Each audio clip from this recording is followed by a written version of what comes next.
Ooh, that looks tasty. How do pirates know they exist? They think, therefore they are. What happens when you take a pee out of a pirate? They become irate. What's a pirate's favorite movie?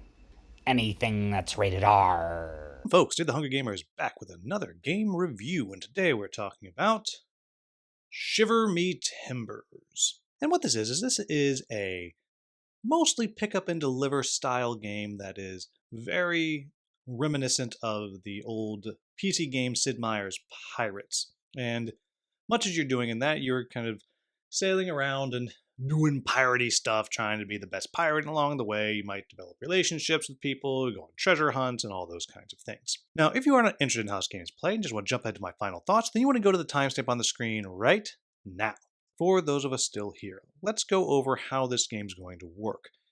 And because of the pure size of this game, I'm actually going to break this down into 3 different parts. I'm going to break it down into the travel phase and the movement phase on the map that we have here. Then I will talk a bit about the combat. Then I'll talk about treasure hunts and life goals and things like that. Each one of those I'm going to have to kind of clear everything away and move other stuff out. But most of what you're going to be doing is you're going to be spending time on this map here. And you'll notice that everything here can kind of move, and there's a whole bunch of different sea lanes that you can put out. And so every game you're going to kind of build your own map. This is kind of a random map that I built. And normally I would actually have this other city on there somewhere, but I just ran out of space on the camera. And so what you have is you have all these different locations that you can sail to. And each of these different towns or cities or ports have different things that you're going to be able to do at them. For example, at the bay, you're going to be able to hire crew, you can upgrade your ship, and you can get a treasure map, and you can get treasure maps.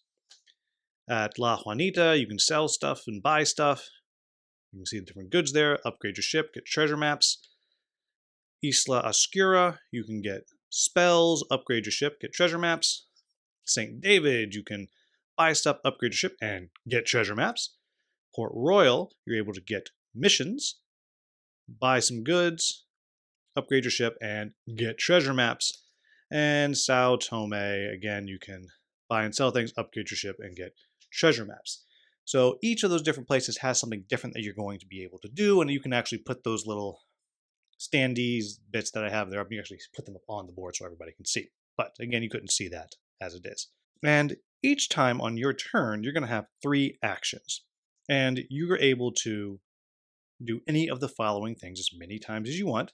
You can, if you're at the right location, you can get rituals, and you'll be able to kind of go through and just pick whichever of these rituals here that you want. They all do different things. They all have different costs to actually activate them.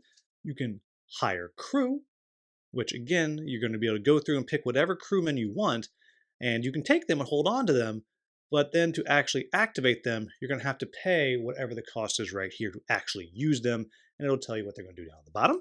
And you have your treasure maps, and they're going to tell, and you have your different treasure maps, and I'll explain how these work in a little bit, but you'll see there's just a whole bunch of different things that you're able to get and find, and friends that you can pick up, and all those kinds of things. And then the last one are the quests that you can go and do, and each of them will give you all the information that you need and your reward, and for the most part, most of these are going to be some kind of pick up and deliver style thing that you'll be doing. So it might be sinking ships, attacking opponents, or whatever. You can go hunting monsters, and there's 2 monsters in the game. There's the sea serpent, and there is the kraken. I'll talk about that in just a minute. You can attack a ship, which of course to do that you have to be on the same location as the ship. So to do that, you're going to be sailing. And the speed that you sail is going to be determined by the literal number of sails you have on your ship. In this case, I have this one back here and this one in the middle. And it's hard to see, but each one of the sails has a certain number of skulls on it. And depending on how many skulls are on it, that's going to determine how fast you're able to go.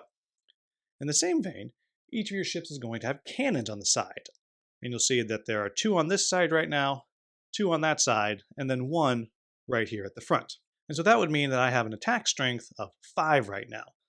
And then you also have your cargo, which is here in the middle, And depending on what color it's spun around to, that's going to tell you if you have cocoa, if you have sugar, or if you have rum, or if you have nothing.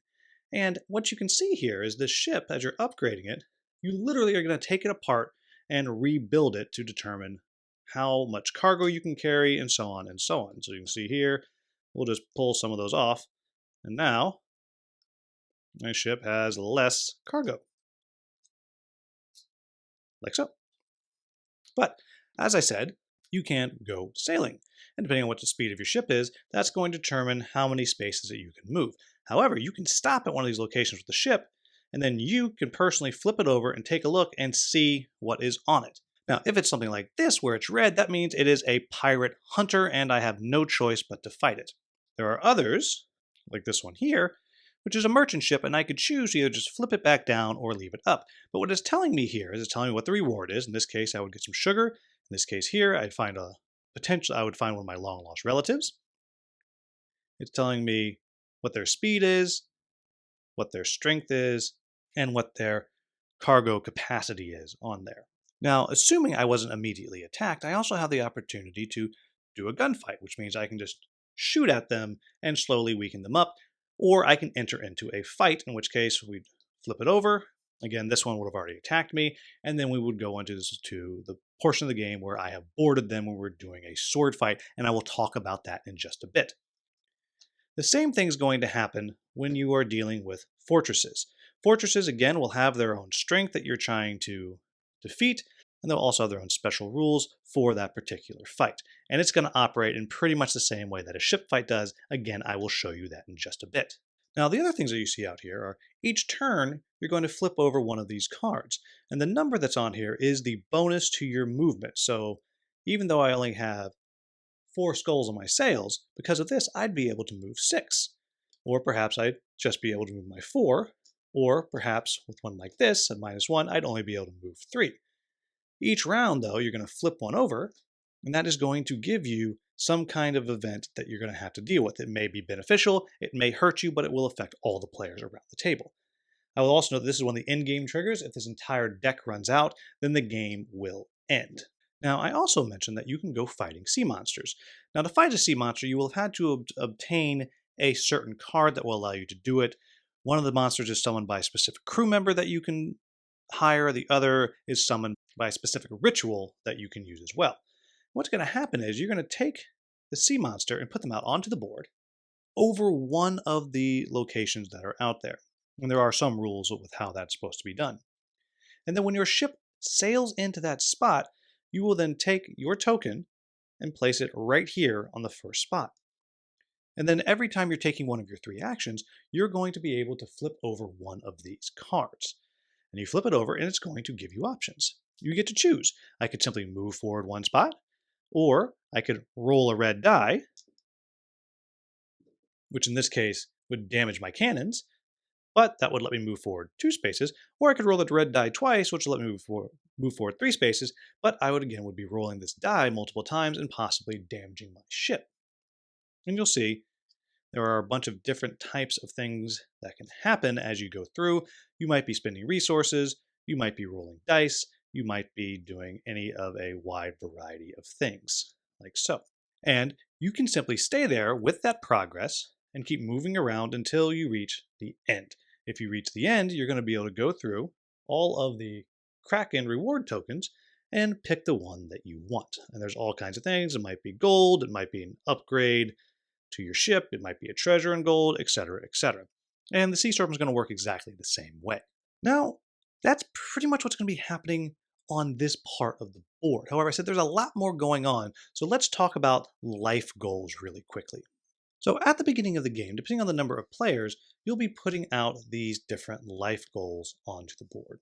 And what's going to happen is, at the beginning of the game, each player is going to secretly select 2 of these life goals that are their personal life goals. Because every player can accomplish all of these, but what they're going to do is they will have these little tokens here, and they're going to select 2 of these that they're going to put into their bag, which is going to be what they are trying to accomplish. So if I had this one, I'd specifically be trying to accomplish this family man goal, which is rescuing 3 lost family members. Then as you're playing through the game, as players accomplish these goals, they're going to simply take one of their tokens and they'll put it out. The first player to accomplish one will get 10 points. Then every player thereafter will only get 5 points for one of the goals. And you'll be getting extra points if you accomplish your personal goals that you selected at the beginning of the game. You'll also see down here. Now this has to do with the combat that I mentioned earlier. Combat is relatively abstracted like so. We have your two different sides in the fight here, and it comes with just a single miniature here, which you can see right there. It does come unpainted, but I liked the game enough that I went ahead and painted it. What you're going to do is you're going to compare the strengths, the cannon strength, of both of the ships. And with that, that's going to determine, whatever the difference is, how far towards being knocked off the boat you start. So, assuming that this was me here, I'm this pirate right here. I guess that one looks a little more pirate in me. And I had an advantage of 2. Then instead of being at the middle, we'd go 1, 2. Then what's going to happen is each player is going to be dealt 4 of these cards here. And what's going to happen is each one, if you're attacking, you're using the red side, it's going to tell you how many spaces back the opponent will be knocked. So with a low attack, if I succeed in hitting, we'd go back 3 spaces, 1, 2, and off the board. So I could be here and go 1, 2, 3, and I would win if I hit. The other player is going to be looking at their cards, though, and they're going to do their best to block it. So if I made this attack, a low attack, and then they played a low guard, nothing would happen. And then it would be their turn to play one of their cards. And there's a whole variety of different types of cards that you have that will do different things. And at the end of the day, each player has 4 cards, so it's a very quick duel, and if someone gets knocked off, the other player wins, or if at the end of the fight, whichever person is closer to being knocked off, they will lose, and then there's various rewards that you get, and if you get defeated again, there's various penalties. The last thing for us to talk about is the treasure maps. And so what'll happen is, there we are, you'll start out here, and when you get your treasure map, you'll take it and put it right there onto the board. And you'll see there's an 18 there. So that means I need to get all the way to space 18 in order to find my lost friend here. So that means I'm going to this spot right here. And then you start right here. Each action I take, I'll be able to move my speed trying to get there. And if you stop on one of these spots, you have to do what it says. So if I stop right here, I would then get to roll the green die, and lucky me, I found a resource. If I land here, I'd roll the white die. Land here, I'd roll the red die. And as soon as you get all the way to the end, you will obtain whatever the goal is. In this case, I would have found my long-lost best friend. Or perhaps it's something a little more standard, like this here. And you'll notice this one here, I can expend resources to move a little bit further. Now, obviously, there's a lot more kind of going on in the game. You're actually going to have a whole bunch of options of different personal upgrades that you can have for your particular ship that you're going to choose at the beginning of the game. Depending on where you start at the beginning of the game, you'll get different bonuses and so on and so on. But hopefully that gives you a good overview of how this game works. So, what do I like about this game? 1, pirates! I have a soft spot for that kind of romanticized world of pirates. I remember in college I took a class on the history of pirates. I was like, wow, that's really not cool. But the romanticized, didn't actually really exist image of piracy, I am truly a fan of. I'm thinking of like the Forgotten Waters type of pirates, right? But I really like that. Next thing is, this game is a clear homage to Sid Meier's Pirates, the video game. And I played the heck out of that game. And I still have fond memories of sitting on my couch and just, my pirate captain's gotten old, and so I was just slow in the fights, and I was doing it with my trackpad, and I just couldn't win. I was getting so frustrated, but I loved it so much. I remember getting up and going and finding a mouse, connecting it so I could actually do it fast enough to win. And it was such a fun, easy game to play, and I had great memories of it. And then this game comes out, and it's doing the same thing. It's got a little more bells and whistles to it, some more interesting stuff, but it feels like that. The next thing I like about it is this is a pick up and deliver game that is quick, that, for the moment, is staying on my shelf. I love the idea of a good pick up and deliver game, but they never stick around. And this is one that is for now. And so I really do appreciate that. The next thing is the toy factor is great. The odd-shaped boards great. The little sea corridors you're sailing on, you got space kind of in the middle, you're putting the cards there or whatever, great.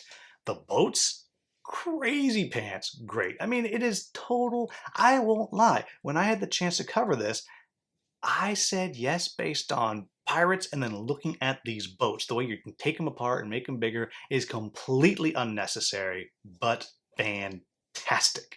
And along with that, I like that the toy factor is really functional. You can very easily look at your ship and say, I have 1, 2, 3, 4 cannons. That is my strength. Great. I have I have these sails up and these sails up. My speed is this. I can hold this many things in my hold, and oh, I can look right there and see what I have. And I think that works really well. I think it is a good implementation of said toy factor. And the last thing that I'll single out as being particularly fun to me is the dueling combat. One of the kind of unique things or fun things about the video game Sid Meier's Pirates was you didn't actually kill anybody. You just kind of fought back and forth until someone got knocked overboard. And they have replicated that pretty darn well. And they have the one mini, and you're fighting, you kind of go back and forth, you push the woman all the way to the end, and great, you have knocked them overboard. Or if you end the fight, and the fights are all very fast, it's just you just play a few cards, done. I think it works really well. It captures that it captures the spirit of the game. It is functional, and the kind of back and forth playing of the cards, kind of trying to read your opponent, a little kind of a chess match, I think works really, really well. So what are my quibbles with the game? First one is the box just doesn't make any sense. There is so much dead space in the box. Now I know there is an expansion that adds, I think, for a 5th player. I don't have that.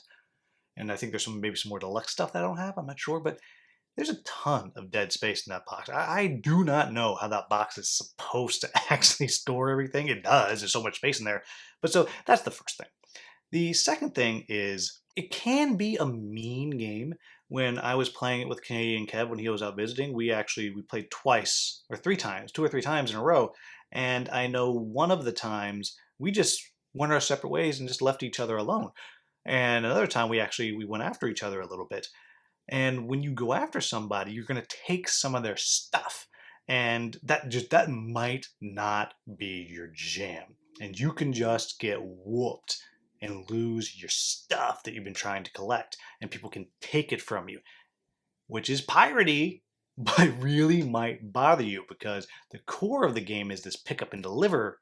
But then there's this other thing where someone can take stuff from you. It's not take that, but it is there. So that's just something to keep in mind. And then the other thing that I will toss out there is, gosh, I wish there was a solo or fully co-op version of this. I think so much of what you're doing is it's so fun that I wish there was a way that you can just kind of work together as these pirates going around making your pirate empire, and especially solo. I would love to just throw this game. I would love to just throw this game out and be able to play. Now, that said, the next Kickstarter or GameFound campaign that they do, they're going to introduce a lot of these things in it. There will be a way to do solo. And they're also going to, it sounds like, cover my other quibble that I have is I want more of all the stuff.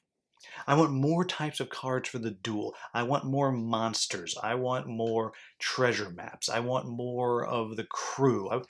All of those things. I just want more of everything because you do start to run into the same things over and over again, and I believe they're doing that as well. So there you have it, folks. That is Shiver Me Timbers. If I've made any mistakes in the rules overview, please let me know in the comments with a timestamp so I can get that into the Klingon subtitles. As always, if you found this video useful, please like, subscribe, and share. Thank you so much for watching. Have a wonderful, wonderful day.